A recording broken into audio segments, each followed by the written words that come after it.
We're going to look at two things, faculty objectives 13 and 14, which are hormonal negative feedback regulation and hormonal diurnal variation.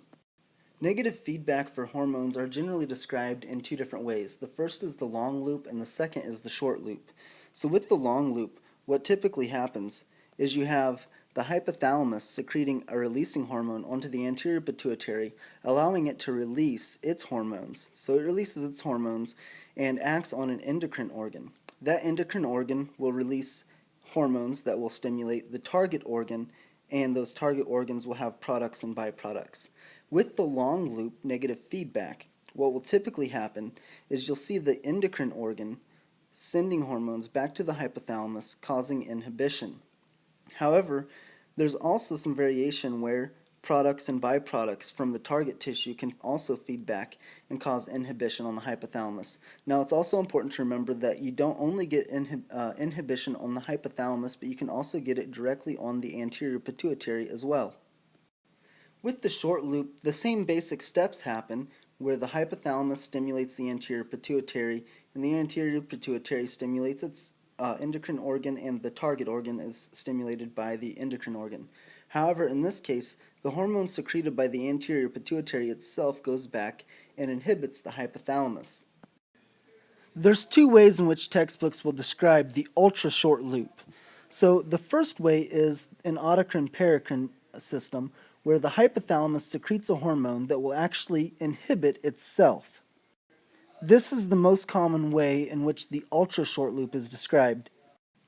The other way this is described is in terms of the anatomy of the hypothalamus and anterior pituitary's blood flow. So allow me to describe the blood flow. The basic idea is that you have arterioles feeding blood into the hypothalamus. They become a capillary bed, and that capillary bed will actually drain into a venous system, and that venous system will open up into another capillary bed. This is termed a portal system.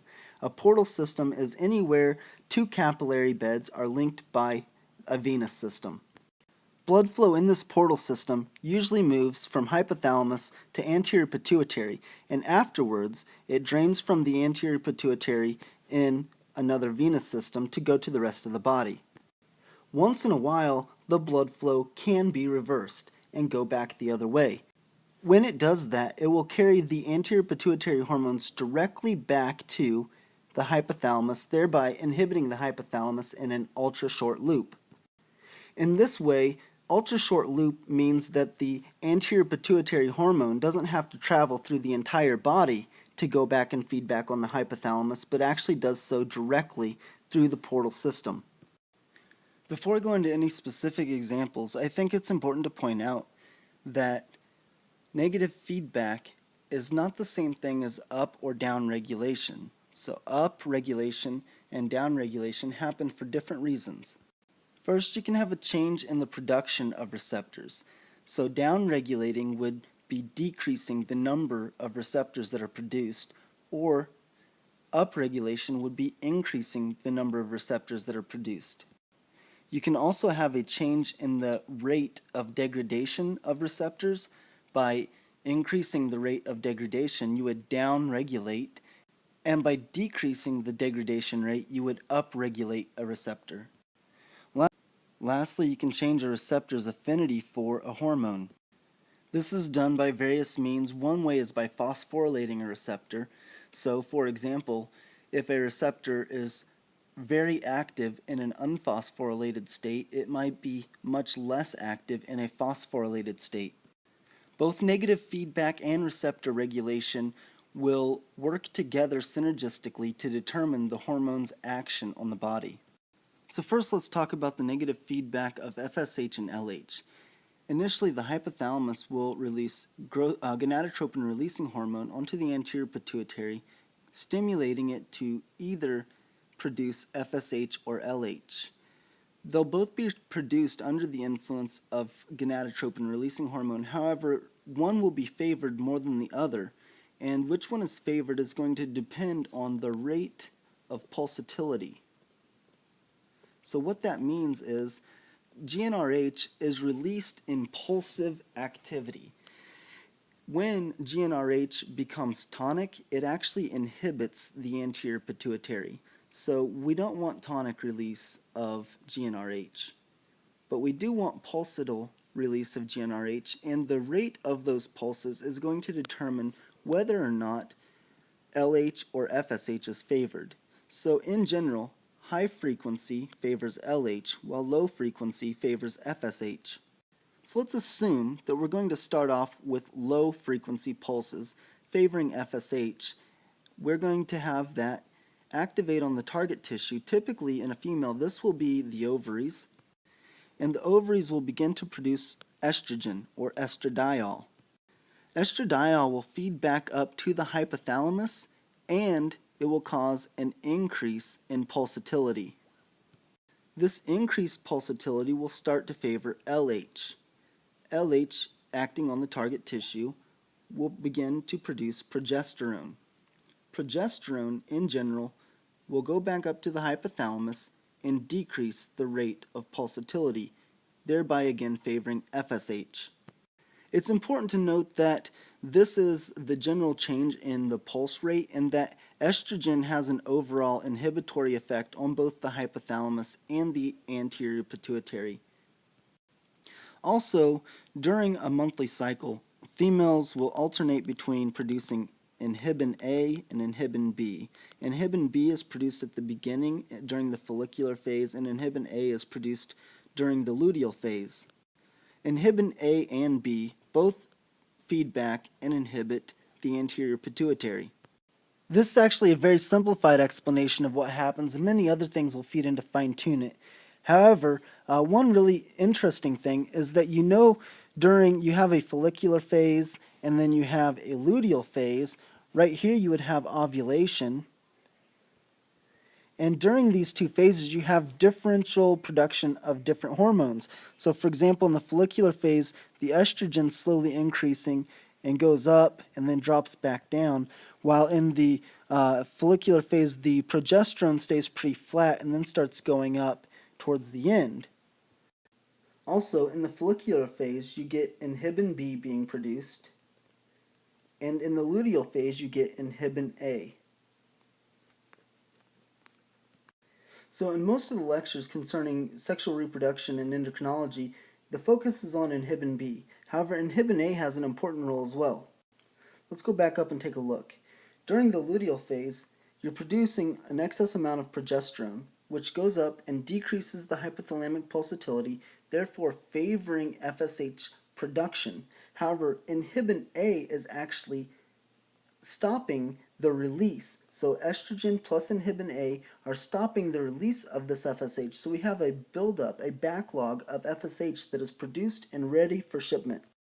So if we come back down here and we take a look at that, what happens is we have FSH that are increasing during the follicular phase. It increases sharply, decreases very sharply, goes back down to almost nothing, and then as the corpus luteum is dying, I'll just put Cl is dying, it stops producing inhibin A, and whenever that happens, FSH can then be released. And so you have that end of cycle FSH surge that allows for the recruitment of the next follicle.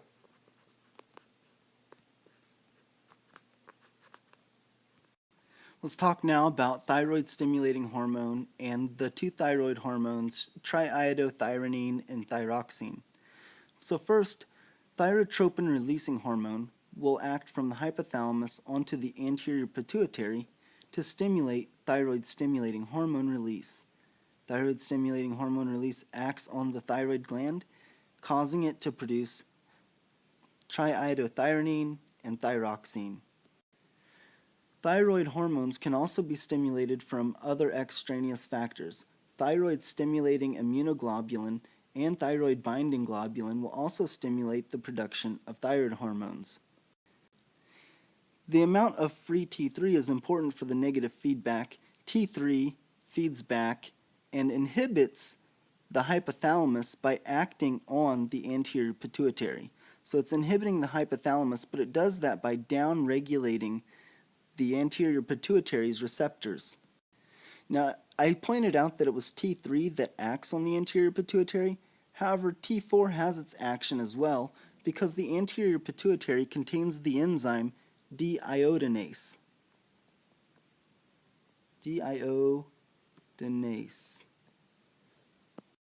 which will convert T4 into T3. With growth hormone, you have the hypothalamus secreting growth hormone releasing hormone, which acts to release growth hormone onto its target tissues. The target tissues will typically act through chemicals called somatomedins. The most common of those are the IGFs, the insulin-like growth factors. And there are three basic mechanisms by which growth hormone releasing hormone is negatively fed back onto. So first, the somatomedins can negatively inhibit the anterior pituitary. Growth hormone releasing hormone itself will have an ultra-short feedback loop to inhibit itself, and also growth hormone will increase growth hormone inhibiting hormone. This is also known as somatostatin, and it's also known as somatotropin releasing inhibiting hormone, or SRIF for short. So you'll get that feedback from the somatomedins as well as from growth hormone. This growth hormone inhibiting hormone inhibits the release of growth hormone from the anterior pituitary, and it does that by blocking the internal metabolic reactions that are caused by growth hormone releasing hormone. Essentially, growth hormone inhibiting hormone, or SRIF, is attached to a G-coupled protein receptor that is a GI receptor, so it will downregulate the production of cyclic AMP that is needed to release the growth hormone from the anterior pituitary. Growth hormone production and secretion can also be modulated by other things. For example, cortisol. Cortisol has two actions. It will first increase the production of growth hormone, and it will decrease the release of growth hormone. This is a secondary compared to the major hypothalamic hormones that are acting on the hypothalamus. But as we'll see later, bodybuilders try to use the diurnal variation of cortisol to enhance their release of growth hormone. Now, to me, growth hormone is one of the most complicated hormones as far as feedback and feed forward. There are many things that increase the rate of growth hormone secretion and pulsatility. First and foremost is the growth hormone releasing hormone we already discussed. Another thing that's been shown to mediate growth hormone release is a peptide known as ghrelin. Ghrelin is mainly known for its actions in the GI tract. However, there are some cells within the hypothalamus that also produce ghrelin. Ghrelin's physiological effect on growth hormone are currently unknown. Dopamine will increase growth hormone. Catecholamines will increase it. Excitatory amino acids, thyroid hormone, and now specifically arginine. Arginine is used in a clinical test to cause an increase in growth hormone, and so you can see if the growth hormone releasing hormone, all of that axis is working properly in cases where you have decreased growth hormone in children. Another clinical test that's used to decrease growth hormone is glucose. So high glucose levels should inhibit growth hormone, and if that doesn't, then you may have a growth hormone secreting tumor. So first and foremost in the inhibition is the somatostatin, which is growth hormone inhibiting hormone, or SRIF, and then also free fatty acids or non-esterified fatty acids. And then insulin-like growth factor, especially IGF-1, is an inhibitory pathway for growth hormone. Prolactin is under direct inhibitory control of dopamine. So dopamine is tonically being secreted from the hypothalamus, and it is constantly inhibiting the lactotrophs of the anterior pituitary. Up here I have thyrotropin releasing hormone being represented as a positive feed forward for lactotrophs. And while this is true, under physiological conditions it has probably little value. This is more of a pharmacological agent that can be used to induce lactation. Other endogenous hormones that can induce lactation or induce the prolactin secretion include antidiuretic hormone. Some texts are going to list this as arginine vasopressin or just vasopressin. So if you see something that says arginine vasopressin, it's just talking about antidiuretic hormone or just vasopressin. Also, oxytocin can feed forward on the lactotrophs for prolactin production and secretion. So how do we get prolactin production if all of these things are just sort of exogenous stimulators of prolactin? So in pregnancy, two things probably are going on. There may be some negative inhibition of dopamine during pregnancy, but also we have an abundant production of estrogen. And what estrogen will do is it will act on the anterior pituitary to increase the prolactin production. It will cause hypertrophy and hyperplasia of the prolactin lactotrophs, and it will stimulate them to start making and secreting prolactin. So we're talking about extremely high amounts of estrogen seen in pregnancy. So why don't we have lactation during pregnancy? Well, that's because progesterone is acting on the same target tissue as prolactin. So prolactin is stimulating the breast to produce milk. Progesterone is inhibiting the breast from doing that as well. And so during pregnancy, we'll also have extremely high amounts of progesterone. So far we've seen a lot of interactions. So the main interaction you're going to see is with prolactin. Prolactin will feed back in short loop and inhibit itself. Well, it actually stimulates dopamine production, and therefore it inhibits itself. Other than pregnancy and some exogenous administration of hormones, all positive feedback is going to come from exogenous sources. So for example, breast stimulation, and this can come from breastfeeding, suckling, or it can also come from manual breast exams. And the take home from this is that if you're measuring prolactin levels, you don't want to do it after a breast exam. So how does this work? Actually, with breast stimulation, it produces a neuroendocrine reflex that will feed back and inhibit dopamine secretion. Alterations in sleep and stress can also feed back and inhibit dopamine secretion. And the last thing I want to talk about is medications and drugs. So medication and drugs can have two effects. It can inhibit dopamine or it can inhibit prolactin, depending on which drug it is. So for example, anything that would be a competitive inhibitor of dopamine would increase prolactin production. Anything that would antagonize dopamine receptors, especially the D2 receptor, would decrease prolactin production. Now this is a really busy picture and we're going to come back to it, but first I want to introduce you to my friend John. John is a man, and men have nipples.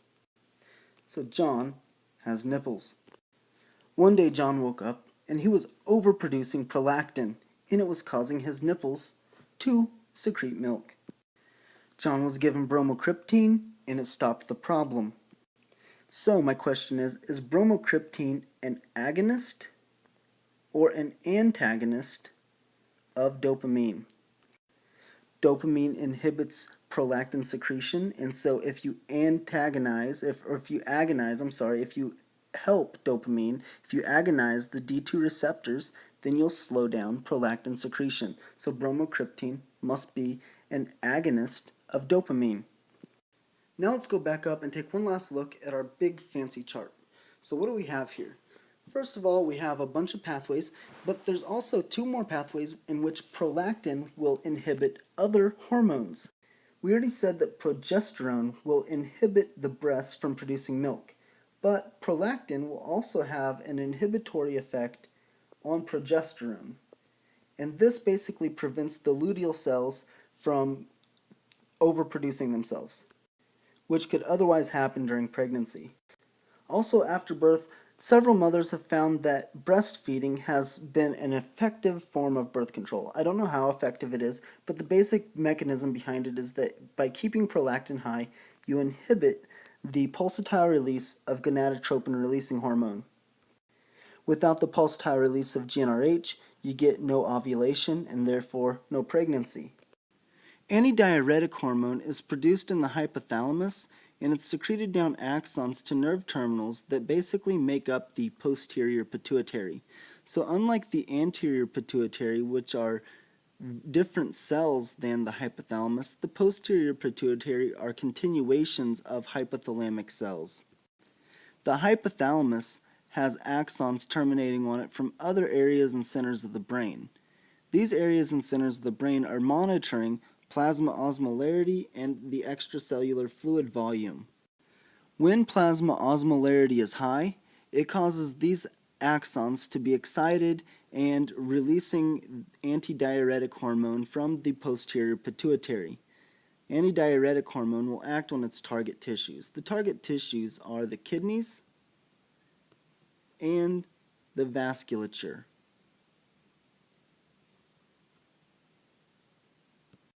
So within the kidneys, it causes the insertion of aquaporins, and the aquaporins will allow a net absorption of water without solutes, so it will decrease plasma osmolarity. When the extracellular fluid volume is low, so low ECF, cells will also be excited, stimulating the hypothalamus, causing the release of ADH. And again, water will be reabsorbed in the kidney, but also vascular smooth muscles will contract. The reason they contract is to increase the blood pressure. If the ECF volume is low, then we remember that blood pressure is basically a function of cardiac output and peripheral resistance. When volume is high, peripheral resistance will be high. When volume is low, peripheral resistance will be low. So other factors that control peripheral resistance is the size of the vasculature. So contracting the vasculature will increase peripheral resistance, thereby returning blood pressure to its normal amount. So whenever the ECF volume is increased or the plasma osmolarity is decreased, these two will feed back and inhibit those inputs from the CNS. The other posterior pituitary hormone is oxytocin. And oxytocin is mostly stimulated, so positive stimulation from external sources. And it's inhibited mostly by beta endorphins or opioids. So, for example, dilation of the cervix, which it takes place during giving birth, I consider that external for practical reasons. Orgasm, suckling of the breast, the smell and sound of an infant, all of these things can stimulate oxytocin. And because they're external factors, the negative feedback to stop that is to remove the external factors. So when baby grows up and is no longer breastfeeding, oxytocin is no longer induced. With cortisol and ACTH, the CNS is going to send a message to the hypothalamus saying, hey, I'm stressed out. The hypothalamus is going to release corticotropin-releasing hormone, which is going to act on the anterior pituitary to release ACTH. ACTH is going to act on its target tissue, which is the adrenal gland. ACTH does two things in the adrenal gland. First, it initiates the action of desmolase. Desmolase is the enzyme that's needed for the initial step in the production of all three of these hormones. Desmolase takes cholesterol and converts it to pregnenolone, and then pregnenolone becomes a substrate for each of these hormones. ACTH also helps with the secretion of cortisol and androgens. However, the rest of the aldosterone pathway is controlled by the renin-angiotensin axis. So renin-angiotensin will tell aldosterone to be secreted. Renin is an enzyme, and angiotensin is the hormone that mediates the activity to release aldosterone. After cortisol is secreted, it has negative feedback on the hypothalamus as well as the anterior pituitary. Androgens, however, do not have as much of an effect on inhibiting the hypothalamus or anterior pituitary. The exception to this is with guys, and you get a decrease in follicle-stimulating hormone. Now, I know I started this by pointing out that the CNS is acting on the hypothalamus. However, the major regulator for corticotropin-releasing hormone is the circadian rhythm. The circadian rhythm will both activate and inhibit the hypothalamus depending on what phase it's in. Now, although aldosterone does need ACTH to begin its initial production, most of its negative feedback is controlled by the sodium, potassium, and extracellular fluid concentrations. In other words, what's the osmolarity of the fluid, and then what's the volume of the fluid? Parathyroid hormone is involved in the homeostasis of calcium. Calcium can be found in the blood either bound to a protein, or it can be connected to negative anions, or it can be free. Free calcium is the only thing that the parathyroid hormone is concerned about.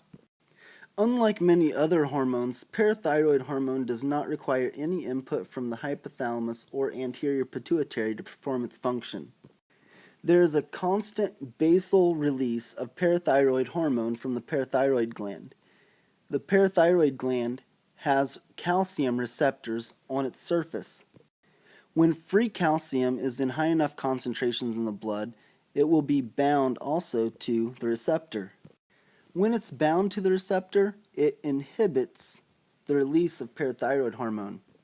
When it's not bound to the receptor, parathyroid hormone is secreted from the parathyroid gland, and it acts on 3 target organs, namely the bone, kidney, and GI. So in the bone, what it's going to do is initially it will activate osteoblasts, but the osteoblast activity will release intermediate molecules that will activate osteoclasts. The osteoclasts will release both calcium and phosphate. This is a problem because if the calcium is released with the phosphate, it will be basically bound to that in the serum, so it will be offset by the negative charges of phosphate. So parathyroid hormone also acts on the kidney to reabsorb calcium and to excrete phosphate. This will increase the amount of free calcium in the serum. Parathyroid hormone does not have any direct action on the gastrointestinal tract. However, it will help to activate vitamin D to its active form, and then vitamin D will increase calcium absorption from the GI tract. There are 4 parathyroid glands, and they are all attached to the thyroid gland. The thyroid gland will secrete a hormone called calcitonin. Calcitonin has some activity on decreasing the serum calcium. However, whenever thyroidectomies, removal of the thyroid and such, are performed, there is really no negative result in calcium homeostasis, so the actual role of calcitonin is unknown. The final mechanism for calcium homeostasis is vitamin D. So vitamin D is synthesized from complex reactions of UV light hitting the skin, or it can be obtained through the diet. In both cases, it is either created or absorbed from the diet in an inactive form. And to be activated, 3 things have to be present. First, you have to have decreased serum calcium. Second, you have to have decreased serum phosphate. And third, you have to have PTH, or parathyroid hormone. Vitamin D's main role is the laydown of new bone, and so it requires the phosphate, which parathyroid hormone does not require, nor does it want. However, under the influence of parathyroid hormone, the inactive vitamin D within the kidney will become activated. The last of the feedback mechanisms we're going to talk about is the maintenance of sugar. Whenever sugar is low, essentially it's going to activate glucagon to release sugar from the liver and to produce more sugar from gluconeogenesis and glycogenolysis. Whenever sugar is high, it's going to activate insulin to cause the sugar to go into muscle cells, as well as other tissues in the body. Diurnal variation is a fancy way of describing the way your hormones change over the course of a day. The prefix di meaning twice. Usually it changes twice over the period of a day. This is thought to be due to interactions with light and sleeping, And so one of the main control factors of this is thought to be melatonin. What happens with melatonin, right as soon as you would expect everything to get dark, right around 8 p.m. for example, melatonin begins to rise. It reaches its max at about midnight, and then it starts to fall again, reaching its low point at 8 a.m. And it stays at that low point all the way until 8 o'clock the next evening. There are several other hormones that are also diurnal. It may be due to the stimulation of melatonin as well as other factors. Cortisol, for example, is diurnal, and whenever I talk about many of these hormones, they're not only diurnal, but they're also pulsatile. So what that means is that they usually exhibit some pattern like this, and then that pattern will spike up or spike down. So the pulsatile is these small changes, and the diurnal is these larger changes. For simplicity, I won't be trying to draw in the pulsatile whenever I do these. Now, cortisol usually is at a constant rate throughout the day and then drops off right when you go to sleep and then starts to shoot back up, reaching its high point by 8 a.m. and then dropping quickly down to its normal daily levels.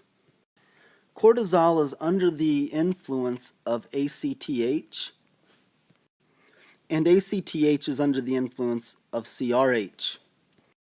So all three of these hormones exhibit the same diurnal pattern. And you may also remember that ACTH increases the production of aldosterone. However, aldosterone is mainly under the control of the renin-angiotensin-aldosterone axis, but it still exhibits the same diurnal pattern. Its intensity will not be the same as that of cortisol, but its pattern will match that of cortisol. Furthermore, your body temperature also exhibits a diurnal pattern that is the exact opposite of the melatonin levels. So your basal body temperature being high, as you fall asleep and your melatonin levels go up, your basal body temperature goes down, and then it goes back up. Growth hormone exhibits a pattern similar. Remember earlier that I said that cortisol will inhibit the secretion of growth hormone. So if we look first at the cortisol, right here it's really down. And so at this same time, growth hormone is going to shoot up, and then it's going to fall back down. And then first thing in the morning, it's going to come up again and then fall back down. Bodybuilders have tried or attempted, I don't know whether successfully or unsuccessfully, to time their workouts and their eating and everything else to match with the maximum effect where their growth hormone will be highest.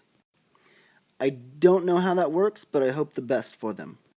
A lot of other hormones exhibit diurnal variation, including testosterone, prolactin, epinephrine, and norepinephrine. And there's even some diurnal variation in the activity of immune cells such as monocytes and dendritic cells. Unfortunately, finding just this information, I had to go to 6 or 7 different sources, and so there is no one source that maps out the diurnal variation of everything in our body, or at least I haven't found it yet. So I promise you this is not a comprehensive list. Diurnal variation can be altered by changing sleep patterns. It can also be altered by changing the light-dark cycle. And it can even be ablated completely. If you sleep in a room that has the light on all the time, or if you don't get sleep. Now, in Lange's book of physiology, specifically chapter 3, it breaks down the rhythm into 2 different types of rhythm. There's the circadian rhythm, and then there's the normal sleep rhythm, which may be dictated by the overall circadian rhythm. So I guess what I'm saying right off the bat is I'm not sure if this is a false dichotomy or if this is just 2 ways of looking at the same thing. But Lange's endocrinology says that the circadian rhythm will control ACTH and thereby the glucocorticoids and androgens in the adrenal cortex, and also the melatonin release. Whereas your sleep pattern will regulate your prolactin, growth hormone, and TSH. However, within the same text, it also says that both TSH and ACTH are controlled by the superficial sleep waves, whereas prolactin and growth hormone are controlled by the delta sleep waves. So it seems like it's using the term sleep and circadian rhythm almost interchangeably within the text that I'm referring to. I think the take home with it is that there are different times of sleep, specifically for growth hormone and prolactin during delta wave sleep, and for the other three during superficial sleep, where you'll see the highest concentrations of these hormones. And we've kind of already seen that with the other graphs and stuff and explained just using the circadian rhythm.